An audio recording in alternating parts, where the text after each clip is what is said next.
Hey there! Welcome to another PhilSocial tutorial. Today, we're diving into how to interact with your feed and make the most of your experience. Your feed is divided into 3 sections, each designed to bring you the most relevant content. Trending now. This is where you'll find the hottest content on PhilSocial. These are the posts that have gained the most engagement and interaction across the platform. For you, a personalized feed built just for you. PhilSocial's AI learns from your interests and engagement to deliver content that matches your preferences, ensuring you always see posts that resonate with you. Following. This is where you'll find posts exclusively from the people you follow. Whether it's friends, creators, or communities you love, this tab keeps you connected to your inner circle. Now that you know how to explore your feed, let's talk about how to create your own content.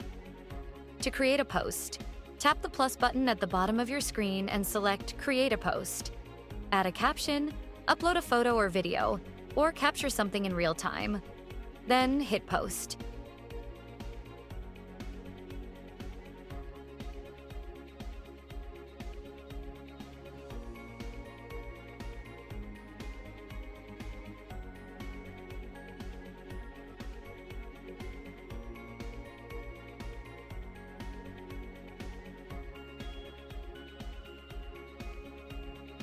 To share a story, tap the plus button and select Create a Story. Your story will be visible to your followers for 24 hours, keeping them updated with your latest moments. And that's it. You're now ready to navigate, engage, and share on PhilSocial. Thanks for watching and enjoy the app.